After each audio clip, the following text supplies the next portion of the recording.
स्वाभिमान अपहरण कांड 1999 भाजपा सरकार, 2025 भाजपा सरकार। अस्सलाम वालेकुम जी। इनसाइड स्टोरी के साथ मैं मोहसिन बिलाल। नरेंद्र मोदी और भारतीय सरकार को एक और महाज पर शिकस्त का सामना करना पड़ गया है और वो महाज है प्रोपेगेंडा महाज, यानी डिजिटल मीडिया और सोशल मीडिया के महाज पर अब मोदी सरकार को शिकस्त का सामना है। पहले उन्हें सफारती महाज पर शिकस्त हुई, जिस तरह डोनाल्ड ट्रंप के हवाले से हमने बताया, और अब न्यूयॉर्क टाइम में भी एक मजमून छपा है जिसमें मुख्तलिफ ममालिक के जो सफारतकार हैं उनका हवाला दिया गया है कि ये एक फाल्स फ्लैग ऑपरेशन था जो शायद इंडियन हुकूमत ने खुद करवाया है, क्योंकि इनके पास कोई सबूत नहीं है। अगर पाकिस्तान के खिलाफ कोई सबूत है तो वो सबूत दुनिया के सामने क्यों नहीं रखा गया। तो सफारती महाज पर शिकस्त के बाद अब इंडिया को सोशल मीडिया और बैनुल-अक़वामी मीडिया के महाज पर भी शिकस्त का सामना करना पड़ रहा है। इसके अलावा भारत ने बुकलाहट में पाकिस्तान के कुछ टीवी चैनल्स और मायानाज यूट्यूबर्स पर पाबंदी लगा दी है। अपने इस वीलॉग में उन चैनल्स और यूट्यूबर्स के हवाले से मैं बताऊंगा। उसके साथ साथ भारतीय जो सहाफ़ी हैं अब इस फाल्स फ्लैग ऑपरेशन पर वो भी हकायक दुनिया के सामने ला रहे हैं और इसकी जिम्मेवारी वो बीजेपी और ख़ास तौर पर मोदी सरकार पर डाल रहे हैं। उनको ये रोज़े रोशन की तरह यकीन है कि ये जो पहलगाम में वाक़या हुआ है इसके पीछे खुद बीजेपी का हाथ है। वो क्या तफसील है, सबसे पहले मैं वो आपके सामने रखता हूँ। एक भारतीय सहाफ़ी हैं, उन्होंने इसको जो पहलगाम का वाक़या हुआ है उसको फास्ट फ्लैग ऑपरेशन करार दिया है और उनका ये कहना है कि मोदी हुकूमत की पॉलिसियाँ अवाम में बेचैनी और गुस्से का सबब बनने लगी हैं। यानी मोदी की जो पॉलिसियाँ चल रही हैं वो अवाम में गुस्से का सबब बन रही थी। इस वजह से मोदी सरकार और बीजेपी ने ये फाल्स फ्लैग ऑपरेशन करवाया है ताकि भारत के अवाम की जो तवज्जो है वो असल हकायक से हटाई जा सके। ये उनका एक मौक़िफ़ है। भारतीय खतून सहाफ़ी ने अहम सवालात उठा दिए हैं और इन हमलों की उन्होंने तफसील भी एक एक करके गिनवाई है। उनका ये कहना है जी कि भारत में होने वाले तमाम दहशतगर्द हमले बीजेपी के दौरे हुकूमत में हुए। भारतीय सहाफ़ी ने मोदी सरकार पर सीखपा होते हुए हमलों की फहरिस्त भी बताई है। उनका कहना है कि 1999 में कारगिल में खून रेजी की जिम्मेदार बीजेपी है। 2002 और 2017 में अमरनाथ में यात्रियों पर हमले की जिम्मेदार मोदी सरकार है। मोदी सरकार ने 2016 में पठानकोट और उरी में हमला करवाया। 2019 में पुलवामा हमले में भी मोदी सरकार की इमा पर हुए। 2025 पहलगाम हमला भी मोदी सरकार की सियासी चाल है।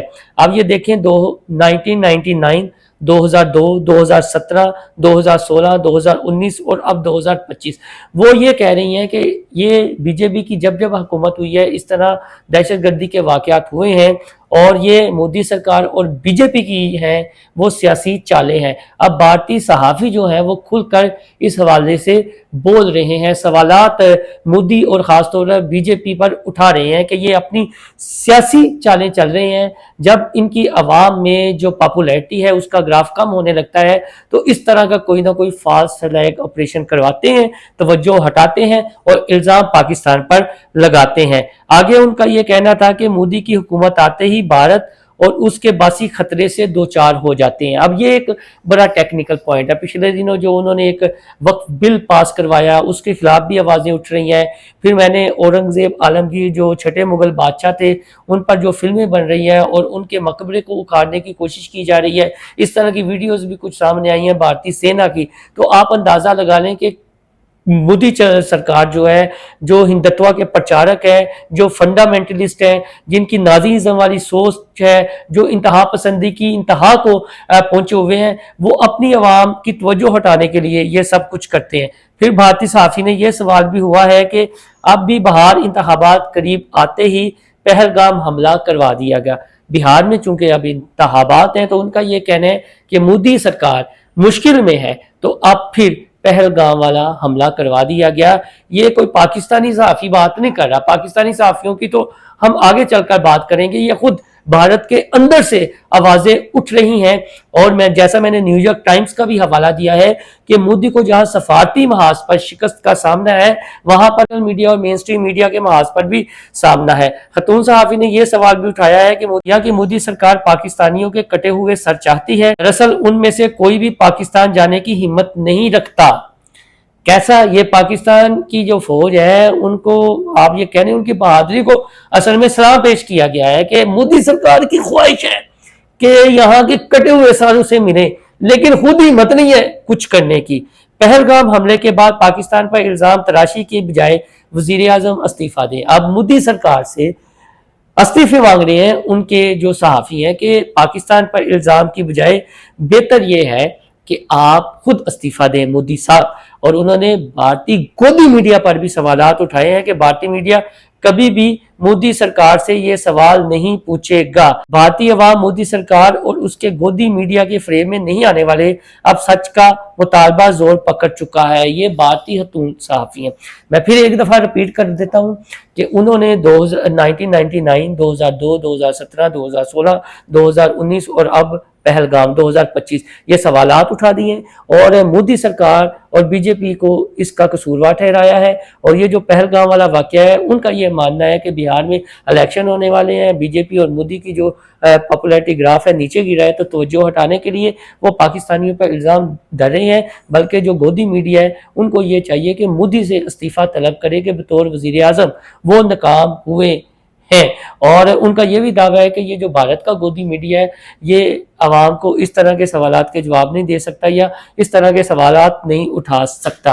अब 16 के करीब बताया जाता है पाकिस्तान के कुछ चैनल्स हैं और यूट्यूबर्स हैं भारत ने जिनको बैन कर दिया है। अब भारत का आप ये देखें कि यहाँ पाकिस्तान में तो कोई उनका यूट्यूबर बैन नहीं किया गया, लेकिन भारत में पाकिस्तानी चैनल और यूट्यूबर्स बैन कर दिए गए हैं। ये है इनकी बौखलाहट, ये है इनकी शिकस्त, ये है इनका एतराफ। अब जितना मर्जी फिल्मों के जरिए प्रोपेगेंडा करें कि घुस कर मारेंगे, ये कर देंगे, वो कर देंगे, असल में इन्हें मुंह की खानी पड़ रही है। सबसे पहले है जी डान न्यूज, फिर इशाद भट्टी साहब है, समा टीवी है, ARY न्यूज है, बोल न्यूज है, रफ्तार जिससे हम वाबस्ता रहे हैं। और मुझे बड़ा फख्र है कि इनमें से कुछ ऑर्गेनाइजेशंस ऐसी बैन की गई हैं जिनसे मैं खुद बीइंग अ सहाफी वाबस्ता रहा हूँ। रफ्तार है, उसमें समा है, इसके बाद जी the Pakistan reference, Geo news, Samaa sports, GNN, Uzair cricket, Umar Cheema exclusive, Asma Shirazi, Munif Farooq, Suno news और हमारे हरदल अजीज रजी दादा साहब। रजी दादा साहब को भी इन्होंने बैन कर दिया है। तो ये है मोदी सरकार जो इजहार राय की कहते हैं जी कि हम आज़ादी पर यकीन रखते हैं, लेकिन अपना हाल ये है कि जो इनके प्रोपेगेंडे को एक्सपोज कर रहा है, चाहे वो पाकिस्तानी सहाफ़ी है, कोई बैनुल अक़वामी सहाफ़ी है, चाहे वो भारत का सहाफ़ी है, उसे बैन कर दिया जाता है और उनके खिलाफ फिर पेड ट्रोलर्स के जरिए प्रोपेगेंडा करवाया जाता है। अब आप ये देखें जो पहलगाम वाला वाकया हुआ था, पहलगाम वाकये के फौरी बाद फंडेड अकाउंट्स हैं उनके जरिए प्रोपेगेंडा बाकायदा तौर पर शुरू कर दिया गया पाकिस्तान मुखालिफ। लेकिन अब दुनिया जो है ना वो बिल्कुल भी अंधी नहीं है। दुनिया मोदी की किसी साजिश पर, किसी प्रोपेगेंडे पर गोदी मीडिया जो मर्जी कहता पर दुनिया यकीन नहीं कर रही। जो बैनुल अक़वामी मीडिया इस तरह के मजमून उसमें छपेंगे और जो उनके एंकर्स हैं, तज़कियाकार हैं, वो भी सवाल उठा रहे हैं कि मोदी तुम अब दुनिया को मजीद बेवकूफ नहीं बना सकते अपने गोदी मीडिया के जरिए। ये आवाजें उठ रही हैं। तो दूसरी शिकस्त का सामना है इंडिया को, दूसरी शिकस्त का, पहली जो सफारती महाज है और दूसरी है ये सोशल मीडिया और मेन स्ट्रीम मीडिया, बैनुल अक़वामी मीडिया, उस महाज पर भी मोदी को शिकस्त का सामना है और मुंह की खानी पड़ रही है। रोज बरोज इसका प्रोपेगेंडा एक्सपोज होता चला जा रहा है। और दूसरी जानिब जो हमारे सिपा सलार है हाफिज जनरल आसिम मुनीर, उनकी जो तकरीर है वो बताया यह जा रहा है कि उसका सेक अभी तक कम नहीं हो रहा। वो मोदी को सेक आ रहा है, उसके गोदी मीडिया को, और वो बहाना तलाश कर रहे हैं कि कोई ना कोई हमें बहाना मिले। लेकिन पाकिस्तान की जो अवाम है वो फौज के शाना बशाना खड़े हैं, इसलिए मोदी सरकार की ये चालें काम नहीं आएंगी। और दूसरी जानिब वो फितना ख़वारिज, वो आपने देख लिया, कल 54 थे, आज 17 हो गए हैं। तो पाकिस्तान हर महाज पर डटा हुआ है। और जो आर्मी चीफ ने ये कहा था कि अब ये हमें सॉफ्ट स्टेट का जो नरम रियासत है उसका तस्वुर ख़त्म कर देना चाहिए, वो बिल्कुल ही ऐसा होता हुआ दिखाई दे रहा है। और अगर मैं फिर ये कहता चलूँ کہ پاکستانی ریاست کا موقف ہے کہ انڈیا نے کوئی مس ایڈونچر کرنے کی کوشش کی تو اس کو منہ توڑ جواب دیا جائے گا. اب تک کے لیے اتنا ہی. مزید جو تفصیلات ہوں گی آپ کے ساتھ شیئر کریں گے. اللہ حافظ. تم 1500 بندے کہو گے کہ جی ہم اس کو لے جائیں گے, تمہاری اگلی 10 نسلیں بھی نہیں لے کے جا سکتی انشاءاللہ.